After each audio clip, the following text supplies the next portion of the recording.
We are still in chapter 6, Mishnah number 6. This is one of the most famous Mishnahs in the whole book of Pirkei Avos, of chapters of the Fathers, because it's talking about the 48 ways to wisdom. If you want wisdom, if you want Torah, there are 48 different methods of acquisition of Torah. And we are up to method number 5, which is be'ema, meaning with awe.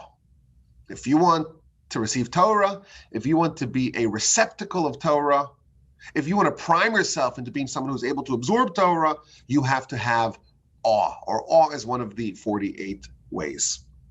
Now you will notice that the next way, so way number 6, is beyira, which means with fear, with reverence.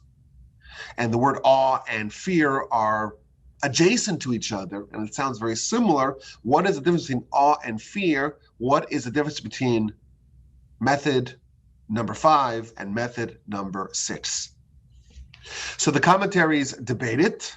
We are going to go with the opinion that way number 5 is awe of a Torah sage, and way number 6 is fear of God. So the present one that we're going to do right now is awe, which we're going to understand it, because it's a debate in the commentaries, we're going to understand it as referring to awe of a Torah sage.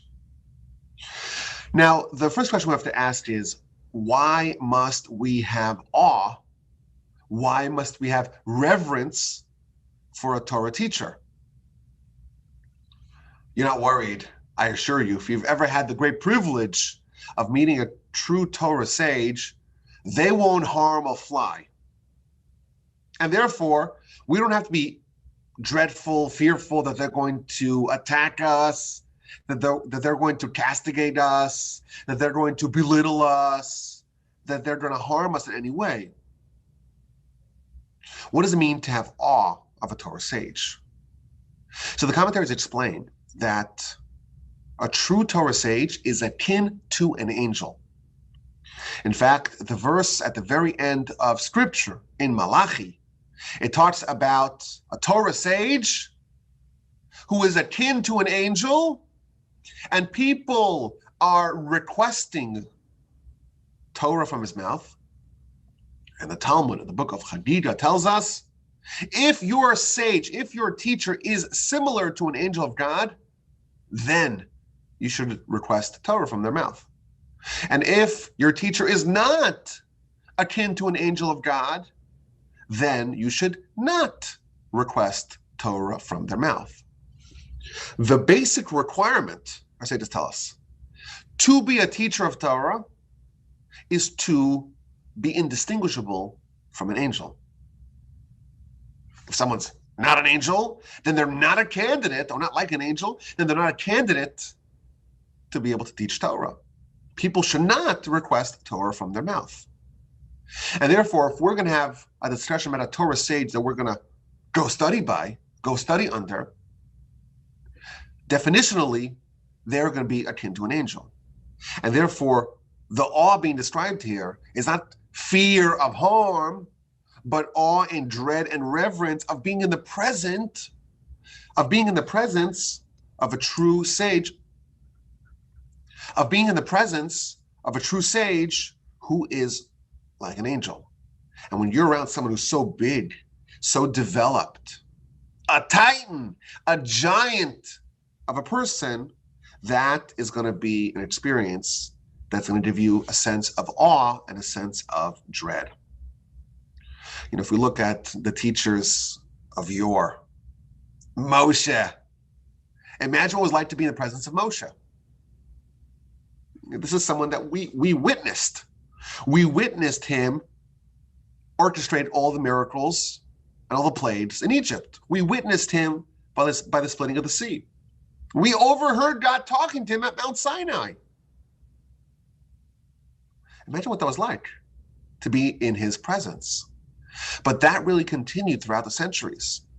You look at the descriptions of the sages in the Talmud and in the Mishnah. These were veritable angels. The Talmud has all kinds of crazy stories about the power of these sages. So, for example, there are many instances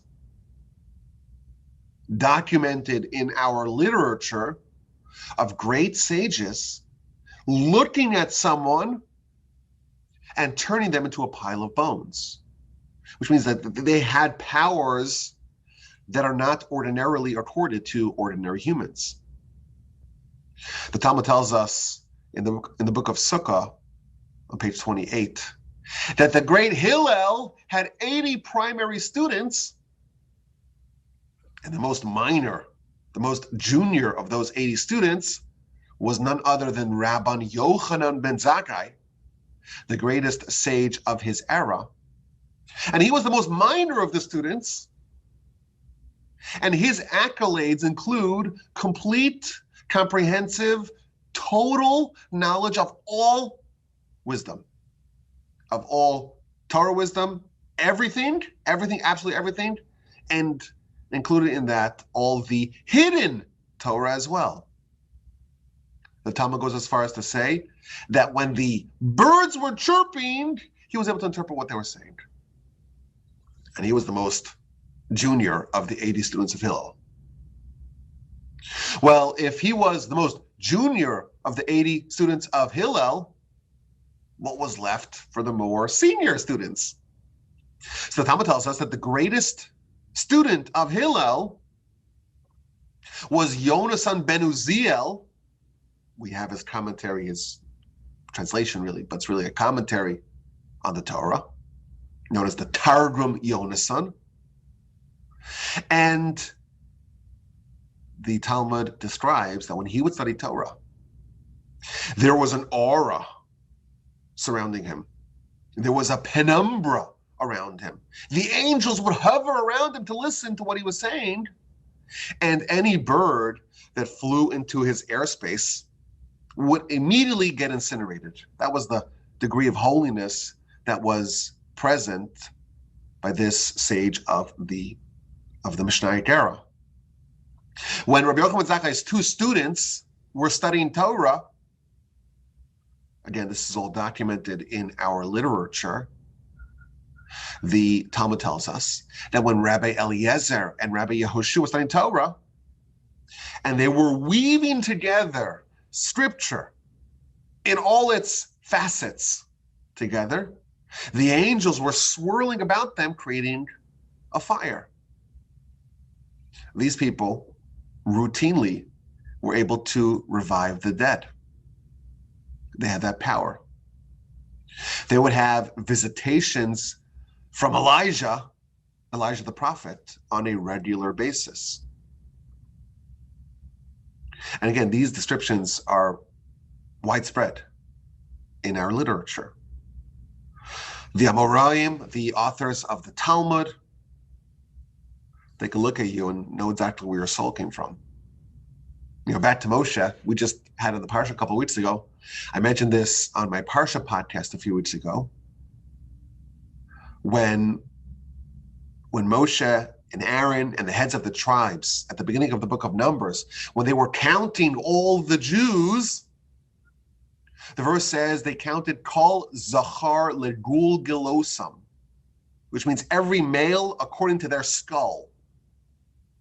A Gulgolos is a skull. In fact, the word Gilgul means to roll. You've heard the term heads will roll. The head, I guess, is kind of spherical. If you want to roll it, it's probably not a good idea. But that's perhaps where the etymology of that word comes from. Every male ligul gilosam. So the sages of the Kabbalistic origin tell us that Moshe was not just looking at the individuals and counting the individuals, he was also foreseeing into the future all the future reincarnations of these souls. Because the word Gilgul means to roll, but it also means to be reincarnated. And Moshe, when he was counting the 600,000 Jews in front of him, he was counting them, not just seeing them the way they are currently constructed, but he was able to forecast into the future all the future iterations of that soul.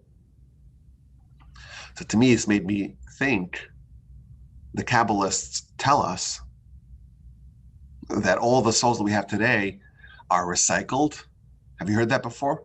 All the souls we have today are recycled. It's not the first go around for any of us. That's what the Kabbalists tell us. Accordingly, if Moshe was forecasting or was foreseeing and was counting and was evaluating Kol Zachar Legul Gelosam, every male according to their Gilgul,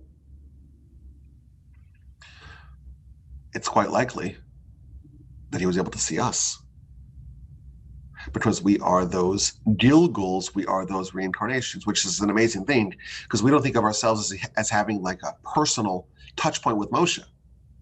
Of course, the Jewish nation, we got Torah, and of course that all stems from Moshe at Sinai.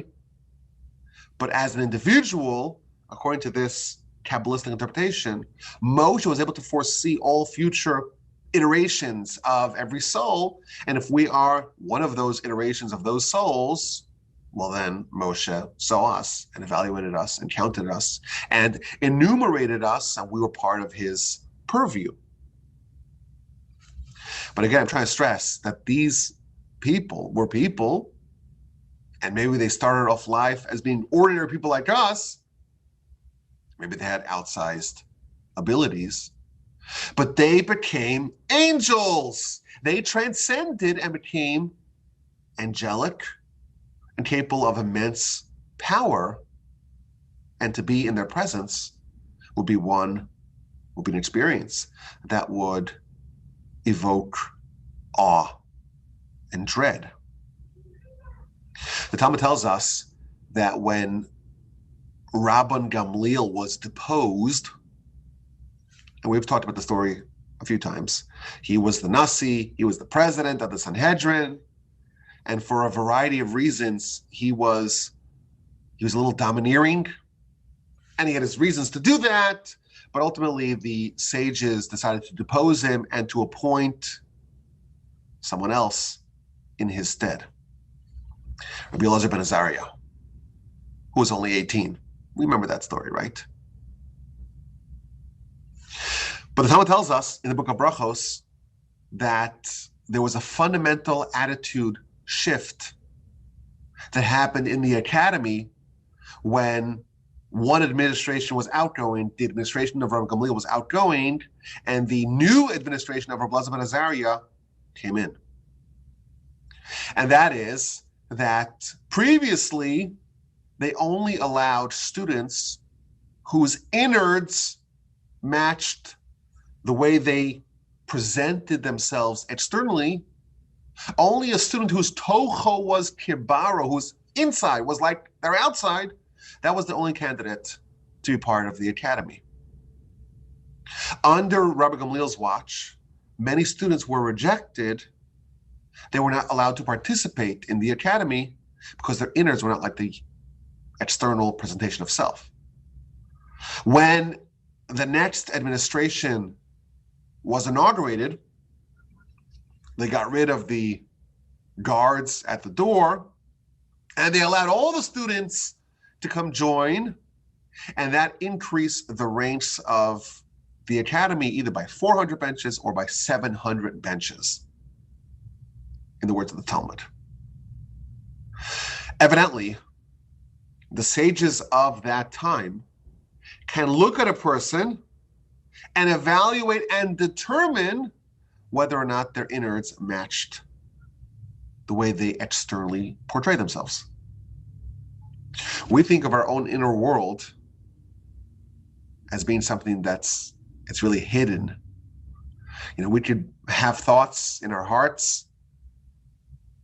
We can have beliefs in our hearts that no one knows about, because that's internal.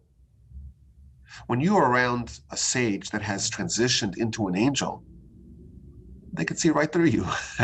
And they can evaluate you if your innards are matching the way you are externally portraying yourself.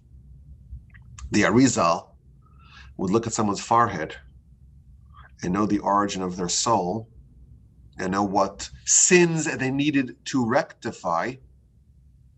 And he only lived 500 years ago. But my grandfather, of blessed memory, who I met, I was 18 when he passed. I was with him in the hospital room 2 days before he passed.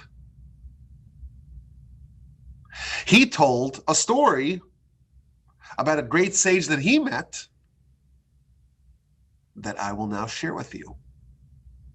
When he was in Poland, in the great Mir Yeshiva, he decided to visit a different yeshiva in a place called Kamenetz. Kamenetz. Now, this yeshiva in Kamenetz was famous for its Rosh Yeshiva, which means the head of the yeshiva, whose name was Rabbi Baruch Ber Leibowitz.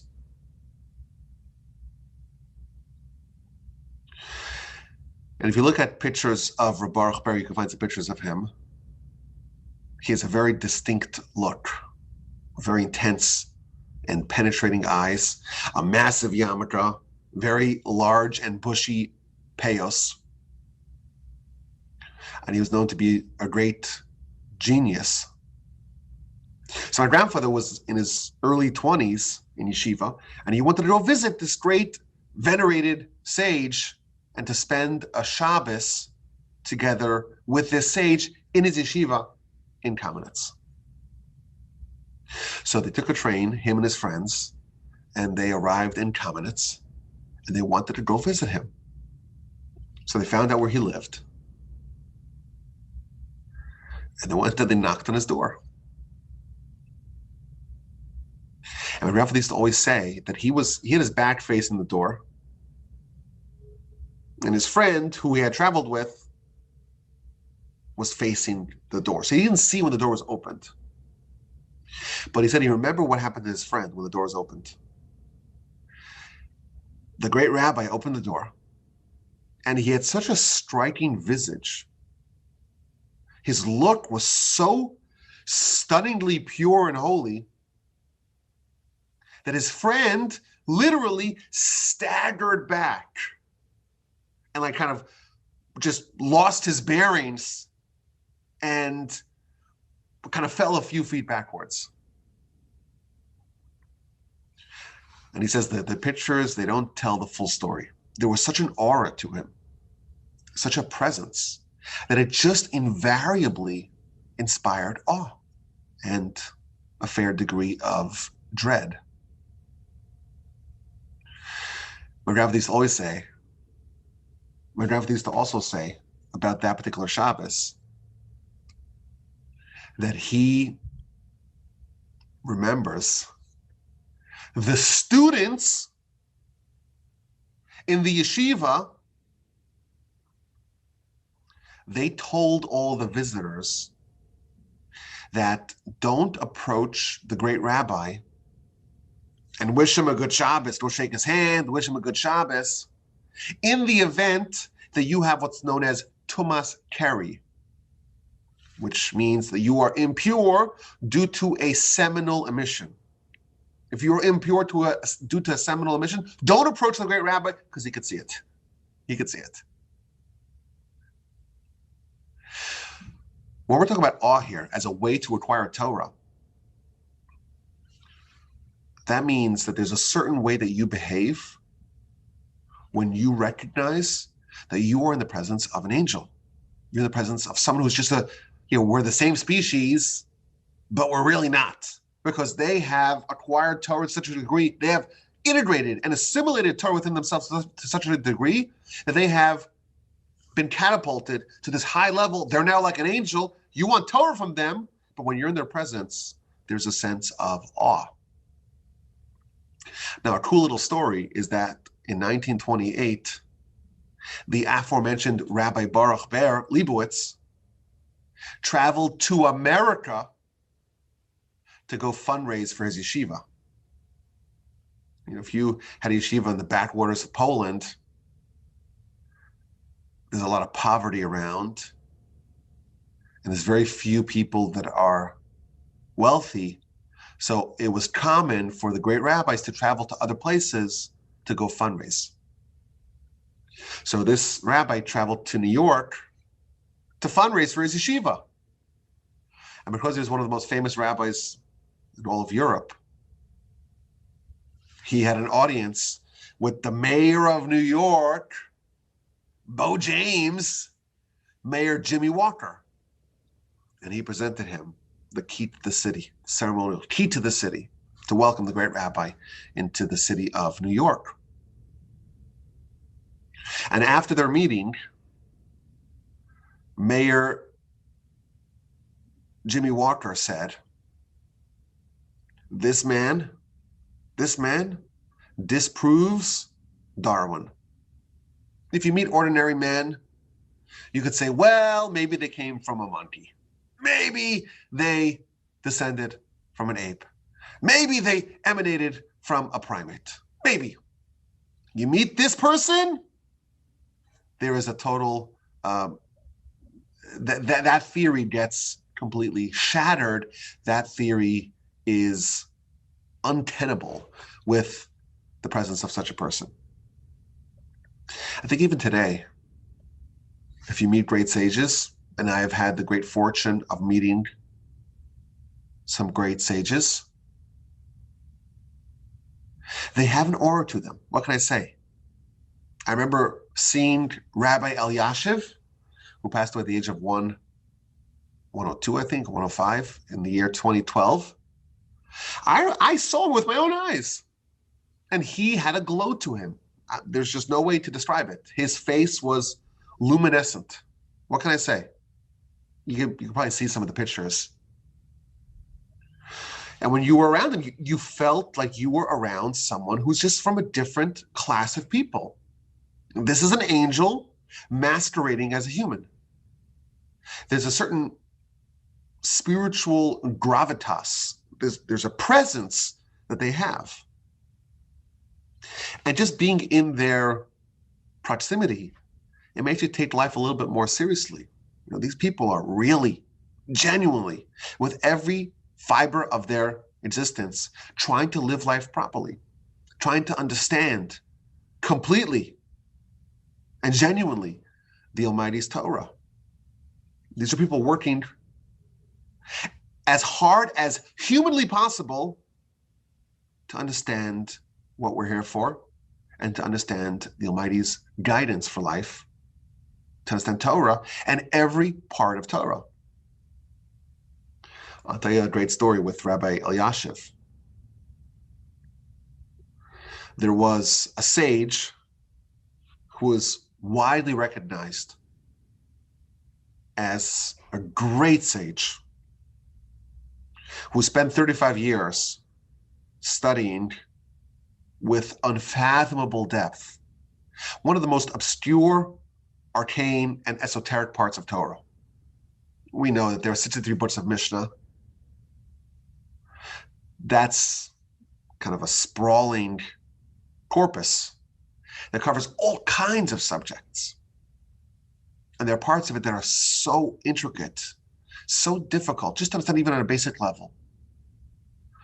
And sometimes sages feel like they have a gravitational pull towards those esoterica. And they spend many, many years trying to understand it and trying to formulate it. So this great sage was studying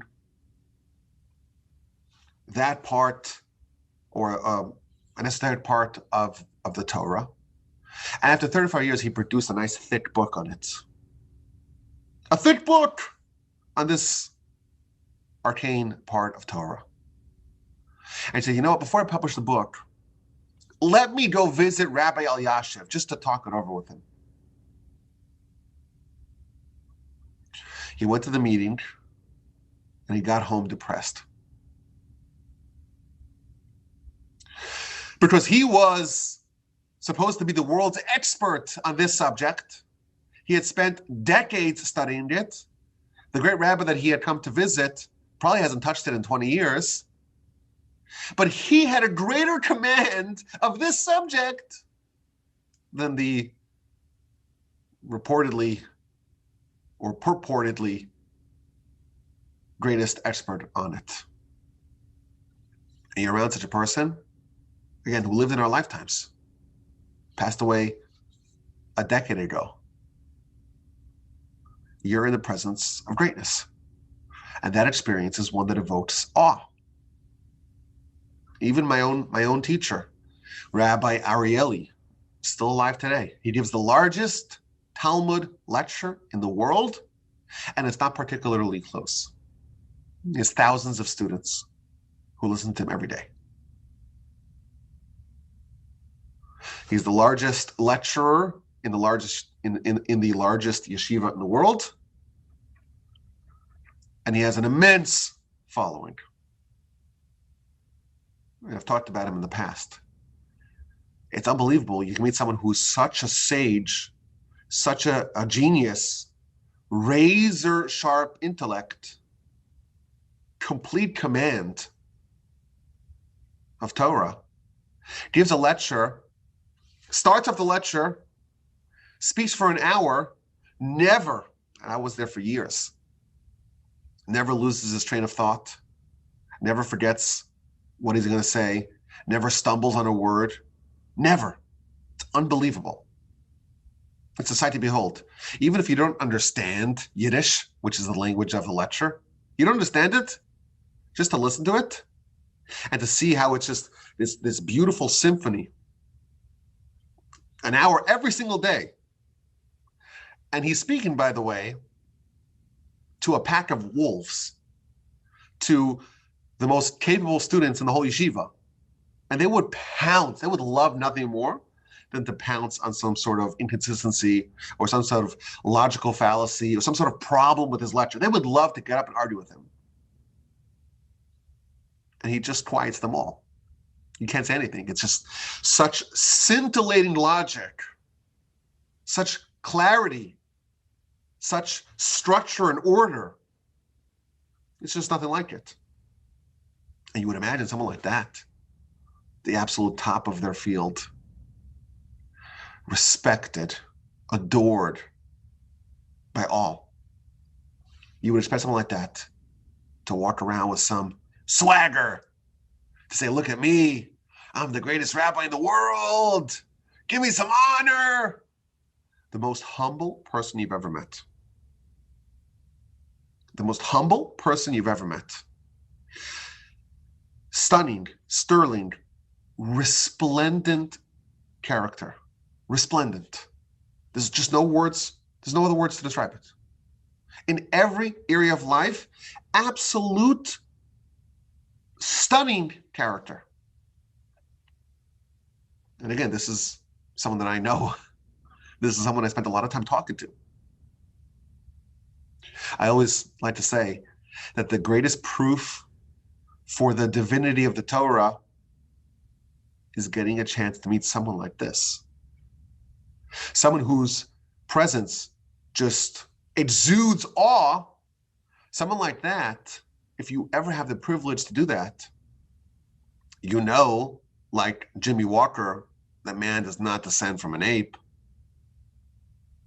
And you also know that whatever this person has exposed themselves to, has dedicated their lives to, is something that is not like any other field or any other discipline.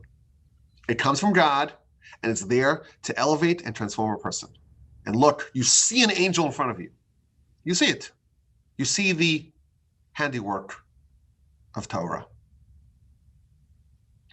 And this is one of the ways to get Torah. Awe of a Torah sage. And of course, we know that having a relationship with the Torah sage is paramount.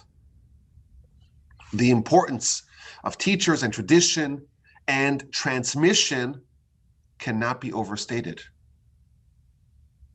We know that the oral Torah, which is actually the way to understand what Hashem wants, that was maintained without being written down and codified, without being canonized in the Mishnah and the Talmud. That's the way it was done for 1,500 years. You had to study under a master. You had to toil in tutelage of a great sage to understand Torah precisely to be able to perpetuate it to the next generation. The way to do that, or one of the necessary components of that, is to have a degree of reverence and awe for your teacher. Your teacher is your link to this great chain of transmission going all the way back to Sinai. In effect, when you study under a teacher, that is a form of a Sinaitic relationship or revelation. Because after all, this sage studied from their respective teacher, and they got it from their teacher going all the way back to Moshe at Sinai.